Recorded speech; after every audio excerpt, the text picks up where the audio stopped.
Welcome, seekers, to a beautiful moon magic. We are diving deep into the waters of this new moon in Cancer that is also a total solar eclipse. This is happening on July 2nd, 2019 at 12:16 p.m. Pacific. And I am really excited for this eclipse and for this new moon and for this energetic phase. You know, eclipses can kind of seem like an intimidating concept. I know a lot of people get nervous around eclipses and worried about what that's going to bring up or what experiences are going to come with them. And yes, they are extremely powerful. They're so important, though. We need these moments of reset. We need these moments of shadow to sit with some things and to revolutionize our world. We are constantly evolving beings. And if we didn't have these beautiful reset moments, I think there would be a lack of punctuation in the breathing organic flow that is this universe when we are constantly in conversation with it and we are constantly working on making peace and surrendering. Lunar eclipses and solar eclipses are a fantastic place to learn how to make peace, to learn how to surrender completely to the flow, to be open and curious to surprise, and be open and curious about what you are being shown. And I will say that right now as we get into eclipse season. We have 2 eclipses this month. We're going to start here with the Cancer new moon solar eclipse. Be curious. Be open. Do not jump to conclusions about this. Once again, this is an eclipse that's happening in the pre-shadow phase of Mercury retrograde, and it's during a time when we need to be mystics. We need to be in a mystic mindset. And, you know, being in a mystic mindset means that we're not trying to analyze, we are not trying to solve, we are not trying to get everything linked up and lined up. And part of the logic of water energy, like we have, the moon is home in Cancer. The moon is very at home in Cancer, very comfortable working in this energy. And one of the things that is gifted to us when we're working with moon energy and when we're working with Cancerian energy is that we are being asked to dive into the mystic, the unseen. It's not quantifiable. You can't write it out into a nice chart. You just flow because it continues forward no matter what. This is not a repetition type of thing. It's not repetitive energy. This is about newness. This is about wave after wave of experience. This solar eclipse and this new moon are also resets. They are invitations. The message that came for me when I started to look into this energy and when I started to feel through what this eclipse is going to be bringing is a couple of words came to mind. Awaken and arise both came to mind. And I think this is about an awakening to where you want to show up more fully and be fully seen and fully vulnerable, where you want to fully feel emotions, where you want to fully express your needs and desires.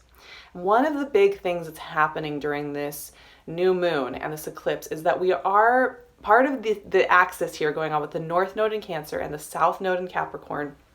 And that dialogue that goes on when those nodes are in those placements and the way these eclipses are happening is we are figuring out where we need to open up more and say, yes, I need help. Yes, I need nurturing. Yes, I need to be held. And where we need to be self-accountable. And that's the Capricorn South Node is the self-accountability. It's the restriction. It's the fatherly energy. And one of the interesting things that is happening during this new moon and this solar eclipse is that the South Node of the moon and Saturn are conjunct. And I find that really interesting because Saturn and the South Node right now are having this powerful conversation about what it means to let go of where we hold ourselves back, where we restrict ourselves in the name of being independent, in the name of being self-responsible, yes, in the name of showing up to life and not expecting everybody else to take our burdens for us. And that is a very important lesson. We do have to choose to be our own advocates. We do have to choose to be the best people we can be, to show up to things, to take self-responsibility and not to pawn it off on other people, and to take responsibility for where we need to step up and do our own healing, right? That's really important. However, the shadow side of that is this idea that, okay, I'm not going to show myself. I'm not going to show up to the table until I've done all my work. till I've done all my homework and I've made it perfect. Then it'll be the right time to have those conversations. Then it'll be the right time to have very deep and vulnerable and open and raw conversations where a lot of beautiful things can come of them. And they don't always have to be like hard and harsh, but it's this always having to be perfect, always having to be prepared, always having to be self-contained and self-sustaining, right? And so this eclipse and both of these eclipses are going to be helping us calibrate where those two pieces of the puzzle fit in. But this particular new moon and solar eclipse is going to be an invitation to show up to the table with full hearts. That is the only way to truly have full experience of life. And actually, you know, one of the books I was enjoying right now is Language of Letting Go. This is actually the follow-up. It's more Language of Letting Go, but these are little daily meditations that you can read. And I wanted to look up what the July 2nd one was in this book. And one of the last things that she writes in this book is what I'm going to read to you right here for July 2nd, for the day of this year, July 2nd. It is, be gentle with yourself. Don't force it, but don't run away from your feelings either. You might feel like cooked spaghetti for a while, but what's really softening up is your heart. And then the little prayer that she included here at the end of this writing is, God, help me face and feel any feelings. Now, I'm not saying this moon is going to be a time where you'll be sitting at home just crying and feeling everything, and it will be just this huge influx of emotion, and it's just going to be very volatile and a stressful time. I don't actually think that's how this moon is operating. But there is this invitation to feel anything that maybe you've been trying to put on the back burner a little bit. Maybe something that you know at a bone level that you want to address, that you want to bring to the surface, that you want to feel through, but you've been kind of maybe nervous, maybe it hasn't been the right time, maybe you have wanted to put it off, will be coming to the surface here. You know, eclipses tend to bring us into a confrontation a little bit with something that needs attention, that needs nurturing and opening. Eclipses do also tend to bring in interesting conversations, phone calls, communications that come out of left field. They're very fateful in a way. And a lot of times I find the energy around an eclipse day, the few days around that, that's when, you know, suddenly you'll get that phone call you've been like wondering about, or you'll get surprise communications that sync up in really wild ways, you know, not just tedious kind of communication, but something that's really kind of profound and poetic. This is a time of heightened synchronicity, very heightened spiritual experiences, like those little details where you've opened to the right passage in a book and you run into this person you've been thinking about on the street. And especially with Cancerian energy, which is so intuitive and so guided by source and so guided by the mystical feminine, the magic energy in the air for a Cancer new moon like this, an eclipse like this, is extremely powerful. But like I said, the logic of this moon is not to be in that Saturnian, Capricornian mindset of self-responsibility and rigidity and like that harder, harsher aspect of ourselves, which ones, again, we need that. We have to show up to the table, right, of life responsible for ourselves and able to stand in that. And absolutely. And Capricorn energy is one of my favorites and it's fantastic. But this moon is not going to be having us focused on that. It's going to focus our attention on total making peace and surrender with the process. And I guarantee you that whatever comes out of this moon, whatever comes out of the few days around it, July 1st through the 3rd, it's not going to be what you think it's going to be sitting here a few days before this. You may have an idea of what it is that you're going to work through, what it is you're wanting to nurture or heal. And sure, maybe some of those things will come up, but I also guarantee you it's going to come in a different package than you quite expected it. It's going to feel a little bit different, and it may be surprising who and what brings about the healing and the culmination. So it's best to be relaxed, you know, like you're floating on your back in the ocean. You want to have that practice of just doing some deep breaths. For those of us like myself who have really like a sensitive nervous system that tends to get high strung at times, this is a really good moon to spend time in water, spend time resetting your nervous system, letting it speak to you in soft and gentle ways, not getting yourself super worked up and trying to put yourself into high voltage situations. So we talked about the South Node in Saturn and that conjunction and how powerful it is as far as helping us heal that idea that we have to be perfect before we can show up to the table. And that in fact we are right where we need to be. And when we have those honest intentions of sharing emotion and sharing experience, we actually honor ourselves and our relationships. We honor how we nurture and love those closest to us and in our most interior secret spaces. And Cancer energy is about the secret. It is about the interior. It is about that almost ineffable essence and source. And it is often about the places in our life where we want to hide, where we don't put it out on display for the rest of the world to see, where we feel very much that it is something we want to protect, that we want to nurture, that is just for us. And it is getting this big reset here, this big check-in point here with a new moon and a solar eclipse. We're in the darkness, right? We're being pulled in the darkness, but there's an illumination going on, ironically enough, with that. And, as the sun returns from the shadow phase here of being eclipsed by the moon, we see clearly.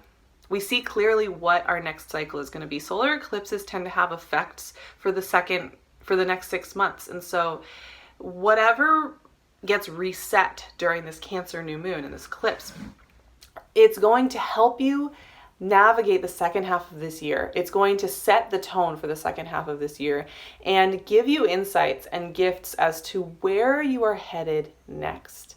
Pay attention to what's showing up. Pay attention to what's bubbling up. We are in this breathing, living organism, and we need to be breathing, living organisms as well. And we are meant to work in tandem with the movement and the flow of this divine mechanism that is always at work with us. There's always parts and pieces moving through. When you think about waves lapping onto the shore, right? Each wave keeps coming in. There's always the next wave. There's always the next piece of information. And that is something I want you guys to trust in very deeply during this new moon. The new moon is also aspecting very, very loosely Uranus and Taurus. It's like 5-degree separation, so this is not a super tight conversation, but Uranus and Taurus is over there at 5 degrees of Taurus, kind of having a nice light chat with the moon. And, we are in this new phase with Uranus, with the revolutionary. And I love this because Uranus and Taurus, like Taurus is so Venusian, it's ruled by Venus, and Cancer is ruled by the moon. These are such beautiful, I'm getting like shivers, divine feminine energies, and they are very healing, and we're needing them. And there is this resurgence of the voice, the mother voice, the great mother voice coming back. And this is a highly, highly powerful energy. Right? It is the quickest healer that we have. It is the one that brings us to life.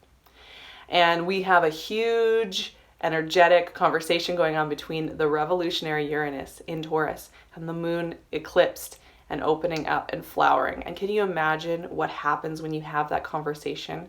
It is revolutionizing the way that we love. It is revolutionizing the way that relationships show up to us in the moment. It is revolutionizing the way that we share of our hearts. We are cracking open at very profound levels. And it does mean that there's very, very little tolerance for manipulative behavior, for gaslighting, for faking people out, because intuition is so high here with this type of energy. It just doesn't work anymore. It's falling away. So you may be noticing if you have any elements in your life that are reflecting some of those old patterns, they are getting a shift. They're getting an upcycle. A lot of people during this new moon, you'll notice that yes, there is surprise in the way that the energies work with you, move through, but it's going to make perfect sense because we did have a Capricorn eclipse in January, and so it started this series off already. So these last 6 months, we've already been setting some intentions when it comes to what we want relationships to look like, what we want our experiences to look like. So when we're coming into this new moon, the last 6 months will make a lot of sense to you, even if the mechanisms by which you're getting your gifts are surprising, because Uranus being involved here, there's a little bit of electricity, there's a little bit of uncertainty, there's a little bit of revolution. We're not going to be doing things in a conventional manner, or what we consider conventional for our lives. This is about meeting new people, having different kind of conversations, having different thoughts. So it's a really powerful time. Let's pull some cards.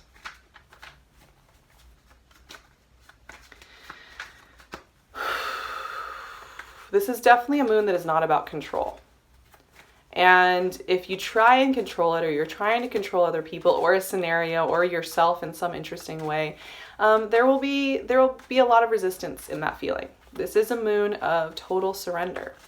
You know, even though Cancer is a cardinal sign, the deep logic of the moon in Cancer is one of flow. You know, 10 of Cups. I love it. What a beautiful energy. That is the logic of where things are taking you. Anything that happens during this moon, anything that happens during this transit in the few days around this, is going to serve you to bring you to this 10 of Cups energy. And there's really nothing that can stand in the way of that. So anything that is, any mindsets, any situations, any people are going to be getting a reset there. Just keep that in mind. If you have been resisting releasing something that is not in the path of that 10 of Cups energy, you may be noticing. Devil. That South Node healing is really important.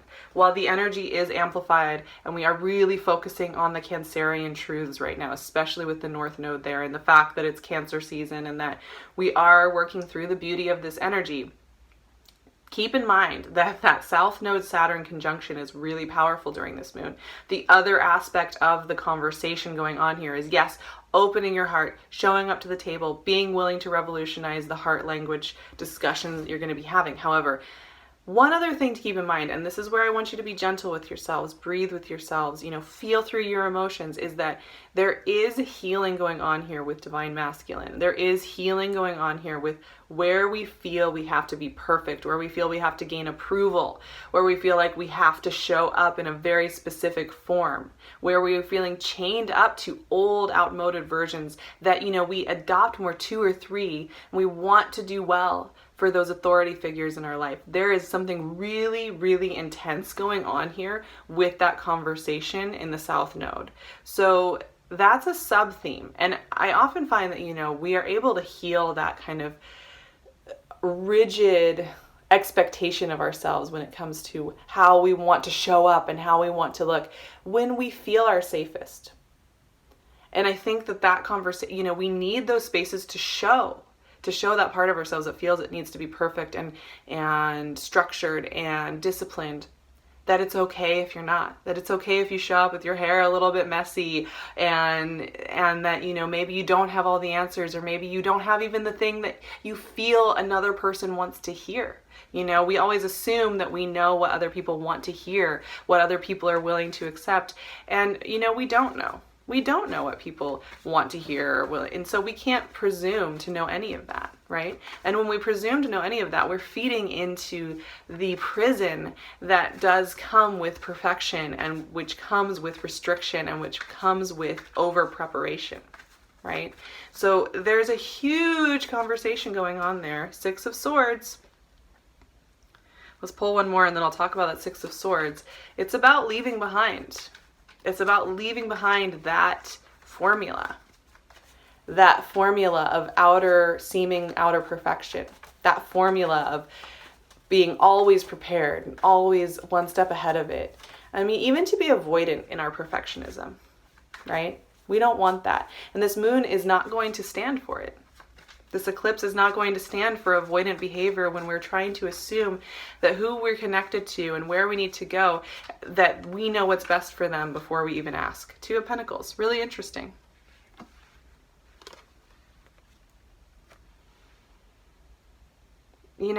what's really interesting to me about the Two of Pentacles is that, especially in this deck that I'm using here, the character here is, we'll talk about Six of Swords in a second. The character here is juggling his pentacles.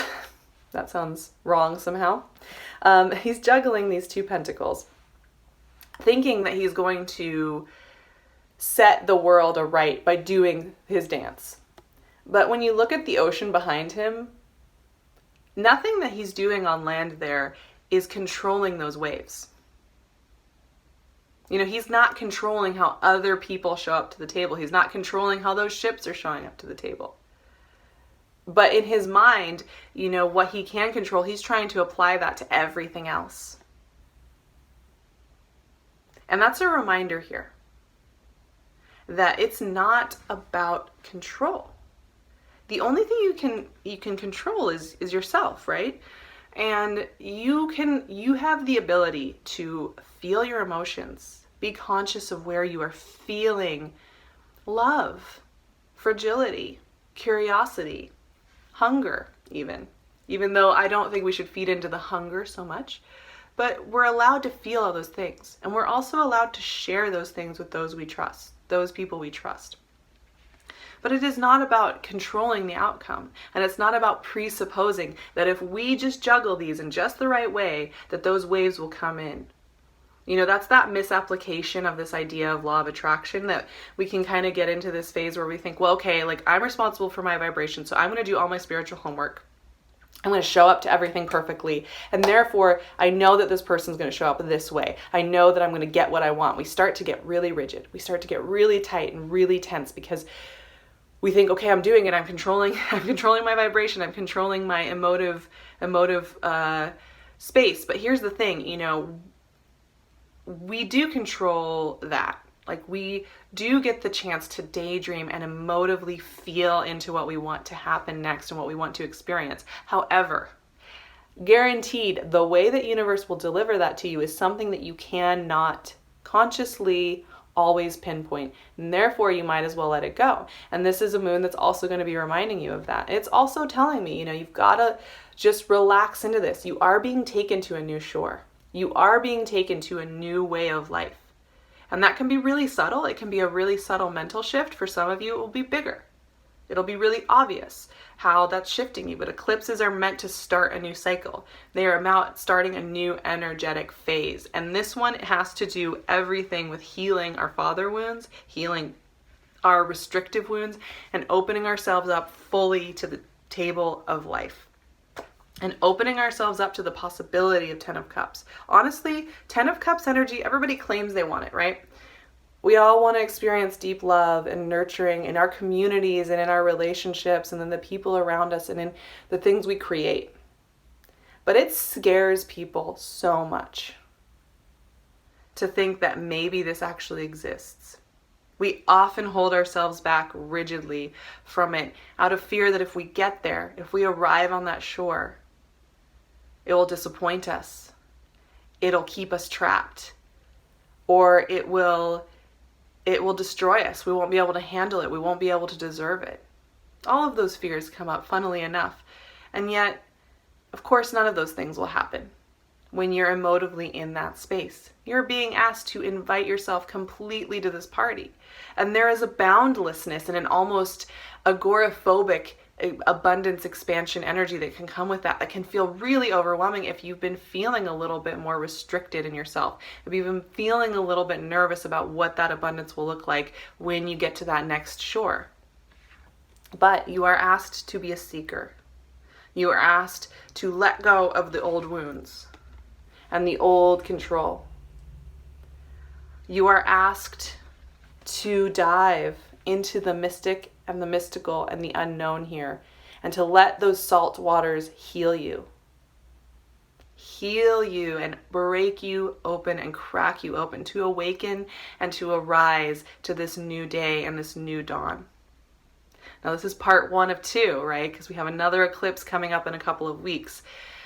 So Be gentle with yourselves. Nurture yourselves into this. Be open to the surprise. Try not to be rigid with control. Try not to overanalyze this moon before we even get there. You know, you're going to watch this video and maybe start to analyze where you think this is going to go, and you're going to start to get prepped for the moon. You're already getting rigid there, so take a breath. Take a breath here. I think a lot of people are going to want to get as stiff as a board. And like, you know, lay there rigid and nervous about what a moon like this is going to be happening. But the thing that you really need to be doing is letting yourself feel the breath of the universe. Feel the breath of your divine organism working its magic with you.